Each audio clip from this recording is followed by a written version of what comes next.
Hello everyone, welcome in the Teaching Mantra YouTube channel CTET special class. Previous classes में हम लोगों ने पियाजे, cognitive theory of development, Vygotsky's theory of social development को पढ़ा, जाना, समझा। आज की इस थ्योरी में, आज के इस क्लास में हम Kohlberg's theory of moral development यानी कोलबर्ग के नैतिक विकास के सिद्धांत के बारे में जानेंगे। देखिए, सबसे पहले जो यह थ्योरी है हमारी कोलबर्ग की, जो नैतिक विकास का सिद्धांत है, यह सिद्धांत पियाजे के सिद्धांत से, पियाजे के विचार से इंस्पायर्ड है। ये जो है, आइए उससे पहले एक टर्म को समझते हैं। मोरल रीजनिंग क्या होता है? मोरल रीजनिंग यानी कि नैतिक तर्क। जो हम कभी किसी सिचुएशन में विभिन्न प्रकार के जब गॉसिप वगैरह करते हैं, एक दूसरे को लेकर जब बहुत सारी समस्याएं आ जाती हैं, लोगों से तर्क वितर्क जब करते हैं, तो वो हमारा मोरल रीजनिंग कहलाता है। उसके बाद आता है एक टर्म मोरल डायलेमा। क्या होता है? तो मोरल डिलेमा के बारे में अगर हम लोग जाने तो देखिए, यह एक प्रकार की दुविधा होती है। कैसी दुविधा होती है? तो नैतिक दुविधा होती है। जैसे मान लीजिए कि आप रास्ते पे चल रहे हैं और रास्ते पे चलते चलते आपके पास एक ऐसा मोड़ आ जाता है जहां पे आपको दो रास्ते दिखेंगे, एक यह रास्ता, दूसरा यह रास्ता।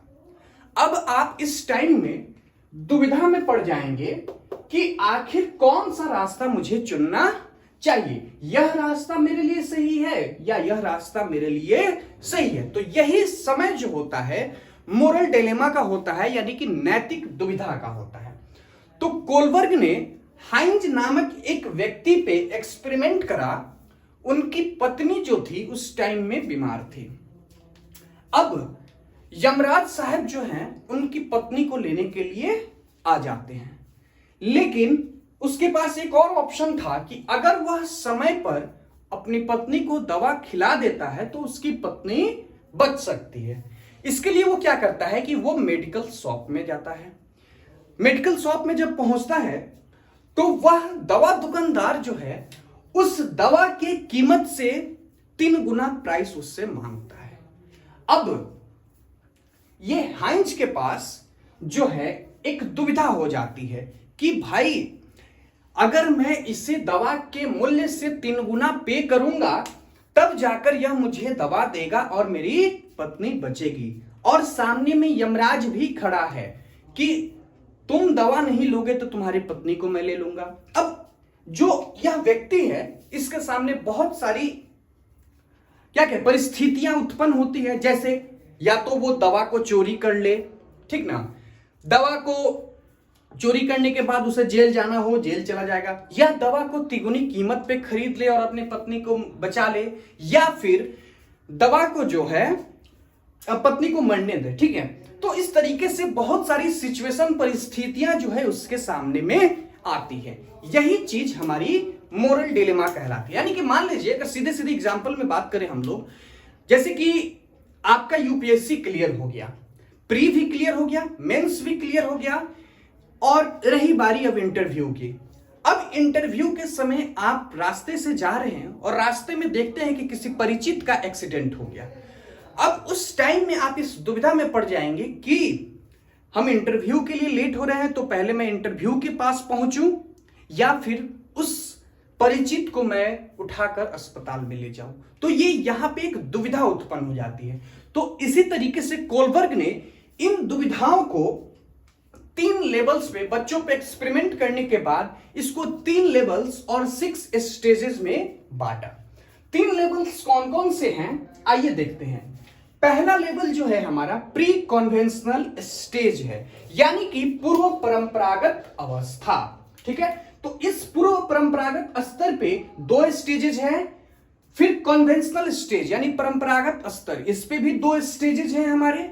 फिर आता है पोस्ट कन्वेंशनल स्टेज यानी कि उत्तर परंपरागत स्तर, इस पे भी 2 स्टेजेज है। यानी कि टोटल जो है हमारे पास 3 लेवल्स हैं, pre conventional stage and post conventional stage, और इन तीनों के अंदर दो हमारे स्टेजेज है। ठीक है, तो आइए, इन्होंने कहा कि जो 4 से 10 साल की आयु के बच्चे हैं वो जो हैं आपको प्री कॉन्वेंशनल स्टेज में है। 10 से 13 वर्ष के बच्चे जो हैं वो कॉन्वेंशनल स्टेज में आते हैं, और जो 13 साल से ऊपर के बच्चे हैं वो आपको पोस्ट कॉन्वेंशनल स्टेज में आते हैं। अब आइए देखिए, इसके अंतर्गत 6 स्टेजेस की बात की गई। पहला स्टेज था हमारा पनिशमेंट एंड ओबीडियंस ओरिएंटेड।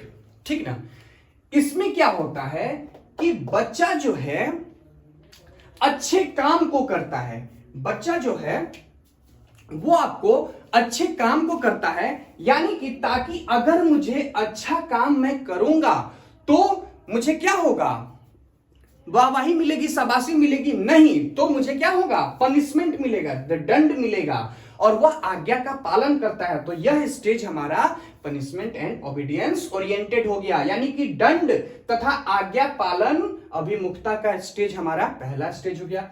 दूसरा स्टेज होता है self interest and reward orientation, यानी कि इस समय में है कि बच्चे का जो है वह नीड के अकॉर्डिंग, उसकी नीड सेटिस्फाइड होनी चाहिए, तब जाके उसमें सेल्फ इंटरेस्ट होना चाहिए, रुचि होनी चाहिए, तब जाके वह यह स्टेज में होगा। फिर आता है गुड बॉय और गुड गर्ल की स्टेज, जो हमारा थर्ड स्टेज है। इस स्टेज में क्या होता है कि बच्चे जो हैं कोई कार्य जो है अच्छा लड़का या अच्छा लड़की बनने के लिए करते हैं, तो यह स्टेज जो है हमारा गुड बॉय और गुड गर्ल में आता है। फिर आता है लॉ एंड ऑर्डर ओरिएंटेशन, यानी कि लॉ एंड ऑर्डर ओरिएंटेशन में क्या है कि यह जो है नियम कायदे कानून है, हमको इसको फॉलो करना है, यानी कि अगर आप रोड पे चल रहे हैं तो ट्रैफिक सिग्नल को फॉलो करते हुए आपको चलना है, नहीं तो आपको क्या होगा, फाइन भरना पड़ेगा। तो ये आप लॉ एंड ऑर्डर ओरिएंटेड है। ठीक है, फिर कहता है सोशल कॉन्ट्रैक्ट ओरिएंटेड, मतलब कि सोशल कॉन्ट्रैक्ट ओरिएंटेशन मतलब क्या हुआ कि समाज के द्वारा उस चीज को अपनाया गया है, समाज के द्वारा वह सही है, आप अगर उसके अकॉर्डिंग कर रहे हैं तो आप ठीक है, नहीं तो आप गलत है, तो यह सोशल कॉन्ट्रैक्ट ओरिएंटेड हो गया।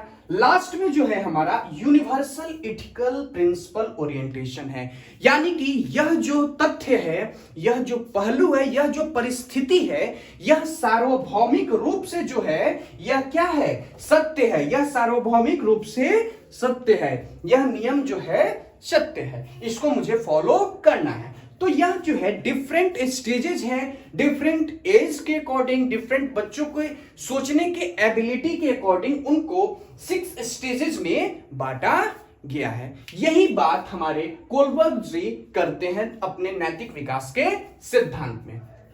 आइए आगे चलते हैं कि इनका क्रिटिसिज्म भी किया गया, इनका जो थ्योरी है इस थ्योरी पे निंदा भी की गई। इन्हीं की शिष्या थी कैरल गिलिगन, कैरल गिलिगन, इनकी शिष्या थी कैरल गिलिगन,